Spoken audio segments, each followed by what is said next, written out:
So, morning all. I'm out on another walk. Hope you're all okay. So today I'm going for a 7.5 mile walk, which is roughly based on one of the walks that's in this Pathfinder guide from the Ordnance Survey.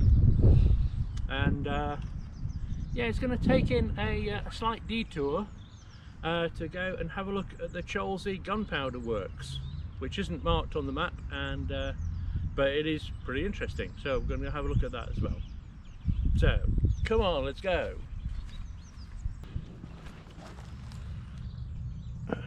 Yeah, so we're following the North Downs way as well, but just a little way anyway.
So I've just been passed by this ramblers group, and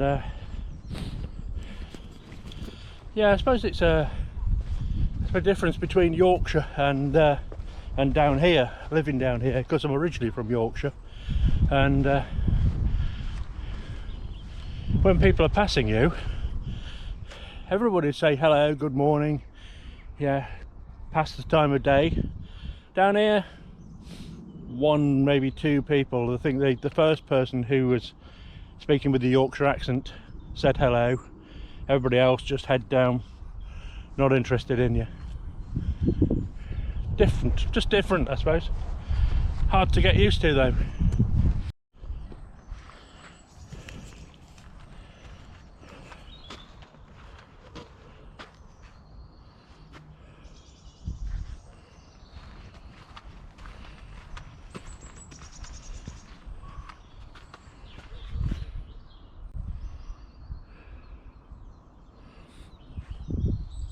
It says Guildford Borough, so I guess we're somewhere near Guildford.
Crikey, it's a bit of a trek through this cabbage field. Oh, hello. I've come to a house that's sunk. Is it really supposed to be like that? Oh, the wall looks really well built, so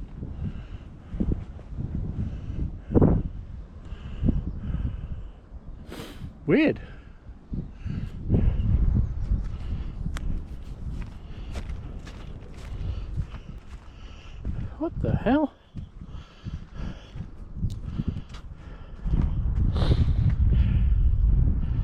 Maybe it has sunk.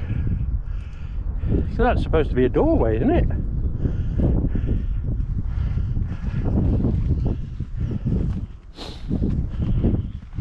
When I said sunk, I thought I was joking, but maybe it has sunk.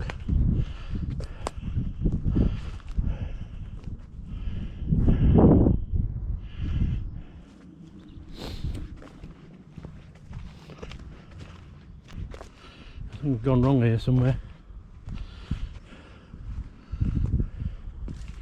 I think the path is supposed to go down the side of that sunken house. Ooh, ooh.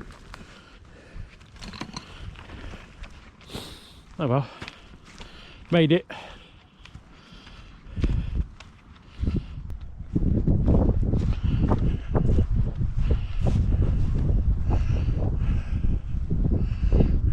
Weird. Consumed by nature. Anyway, onwards. Okay, so we have come down what could be loosely described as a footpath. I'm going to turn around and show you. Steep steps, squelch fest. Anyway, come down here.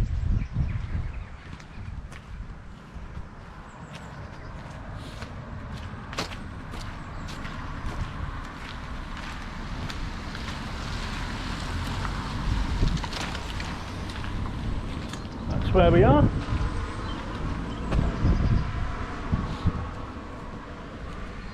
So the footpath continues up this way, but we're going to go down to the secret gunpowder mills, which is down there. It's not really secret, it's just not marked on the OS map, and it's not really a tourist attraction, but you can still go there anyway. So let's go and have a look.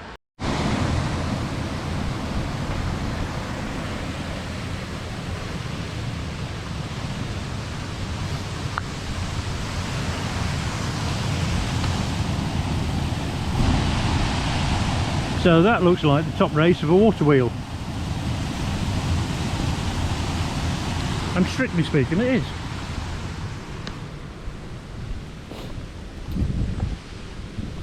All in. So this building here, the white one, is the old paper making works, which needed a good supply of water and power, which was powered by a water mill. Try not to get run over. Okay, so over here.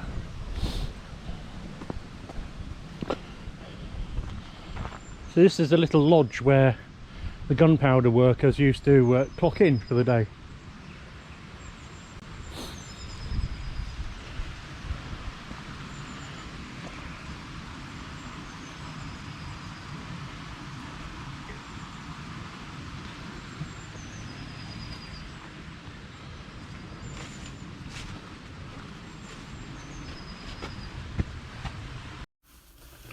This area that we are visiting is the Middle Works, which was operational between 1650 and 1920. The Lower Works, which was operational from 1626, and the Upper Works, also known as the Admiralty Works, was operational in the 1920s, producing the modern explosive known as cordite. Both of these areas are on private land and inaccessible. The works complex we are visiting was originally owned by the infamous East India Company, who had the sole contract to Charles I to supply gunpowder, and during its operation was supplying gunpowder to the English Civil War, but later in its operation for the First World War.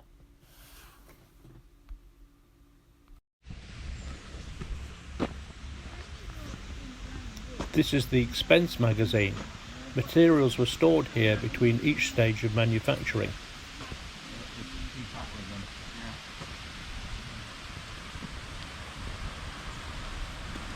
Hello.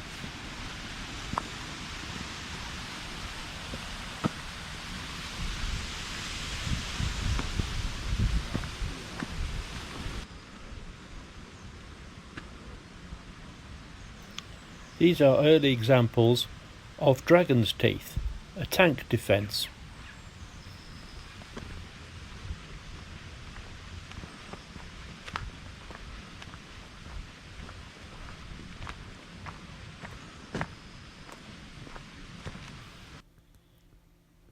This sunken pit was the corning house. Here, pressed powder was broken up and sorted into different grain sizes through a series of sieves, coarse powders for cannons, finer grader powders for muskets, and the finest powder for small handguns and priming.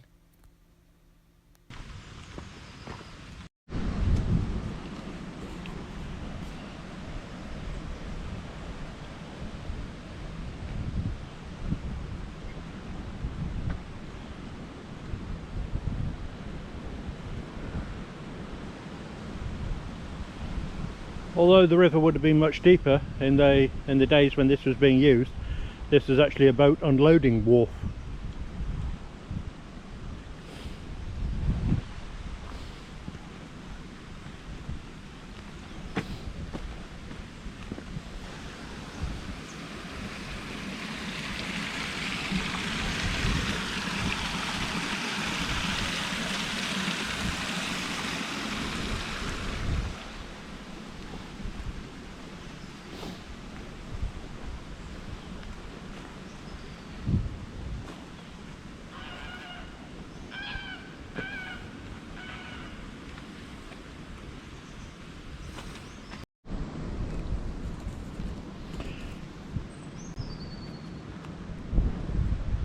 Water supply pipes to this plinth which housed the steam engine.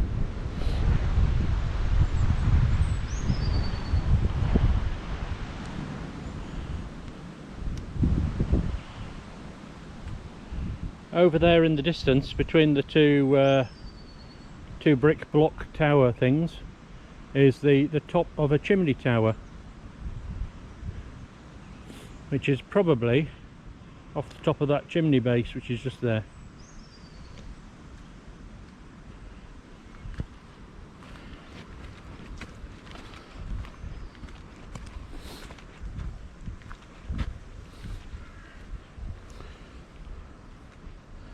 These rollers here weren't used for grinding corn or anything like that. They were used for grinding the gunpowder.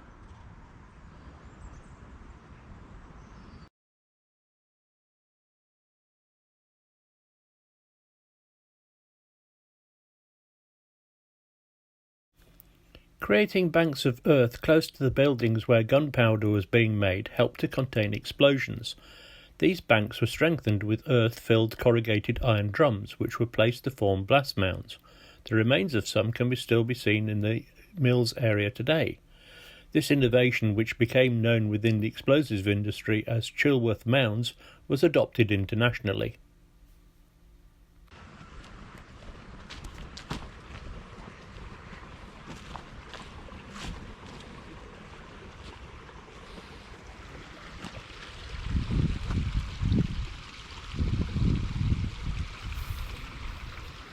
These are the 1880s steam incorporating mills.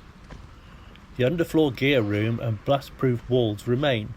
A raised wooden floor would have been near to today's foot level where we're walking at the moment, where material would have been taken in from a tramway. Lightweight roofing and front screens were designed to direct any blast away from the building and machinery within.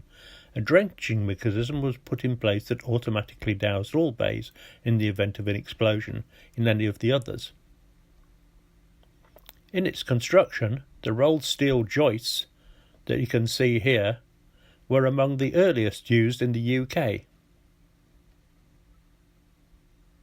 An iron incorporating mill was installed in each of the 6 chambers. Here the gunpowder ingredients were crushed together in a pan under the rims of 2 vertical mill wheels running in a circular trough.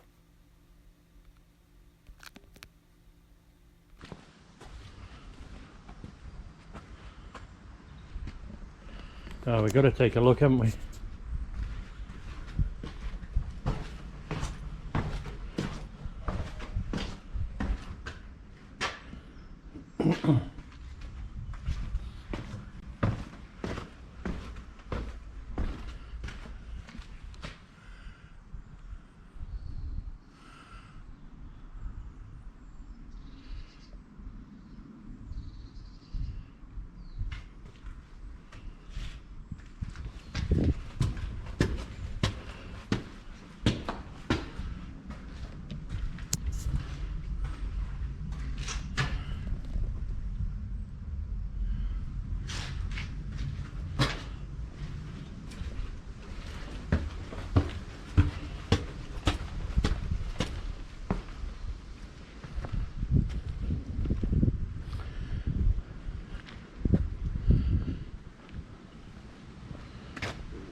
So these structures were still in use to at least the 1920s. So they were making gunpowder for the First World War.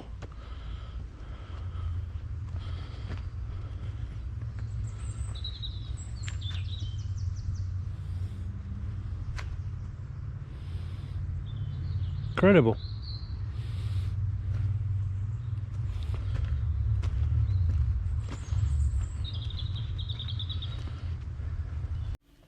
This building is known as the Charge House. Here, the dampened ground-up charge was prepared for the incorporating mills, which are next door.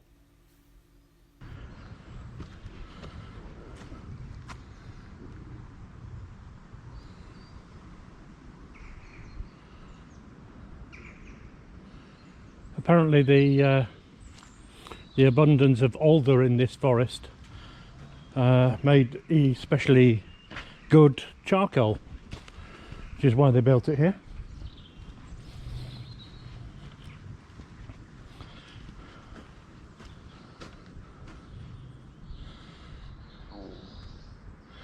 So yeah, I just had my lunch down there. They've got like a picnic area with probably about 8, 9, 10, 11, 12 maybe picnic benches. So it's a nice place to spend a day. So in the 1600s, when the gunpowder factory was in commission, the guy up at Chilcombe Manor gave permission for his lands to be used for the gunpowder factory. But in more recent times, he's now, I think, diversified a little bit, and this is the Chilcombe Manor vineyard.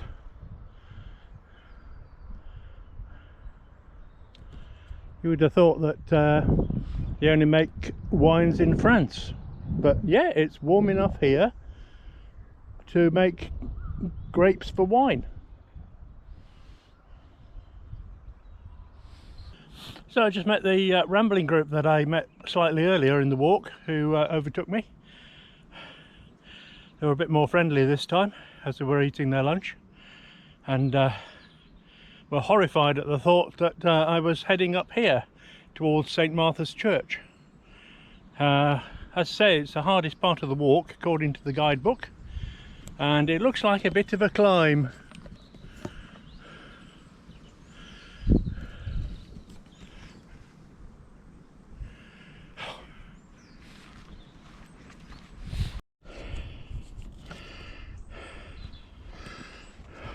Fallen tree. It's gonna be tricky.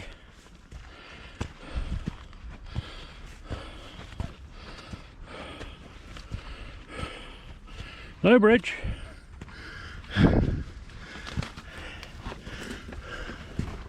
What the hell's that? It's like a metal pipe of some sort.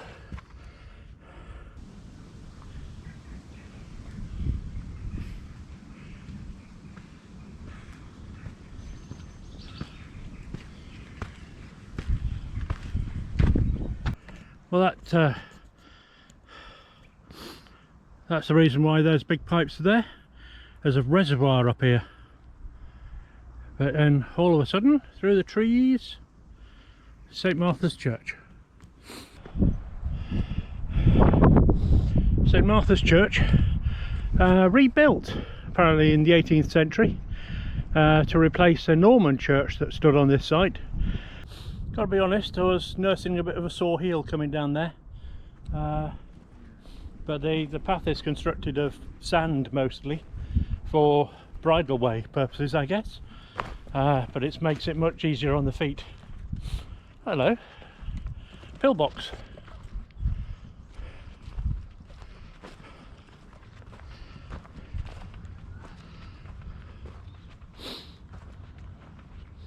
Yeah, bricked up so you can't get inside.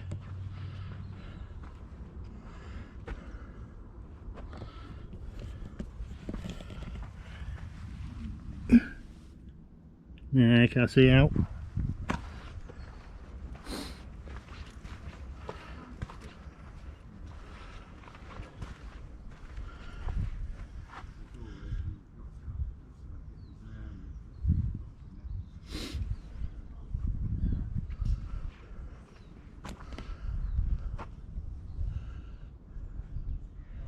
Bit of cast iron around the top of it, so anybody who's knowledgeable of pillboxes would know what type that is.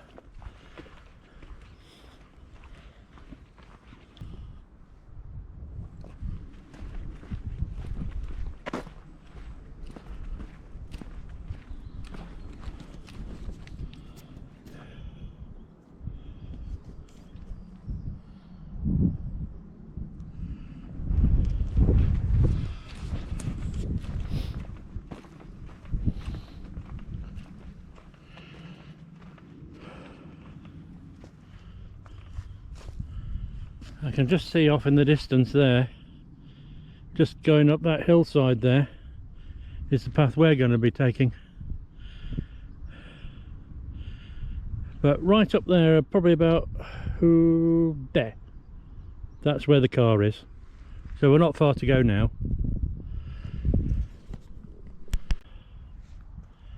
And then all at once we are here, the final stretch.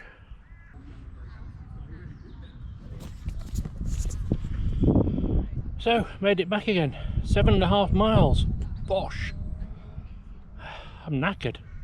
Yeah, it was a good walk, but I think probably a bit ambitious for my level of fitness. I'm absolutely bloody knackered. Let's get to the car and get these boots off, and maybe time for a cup of tea, I think. See you next time.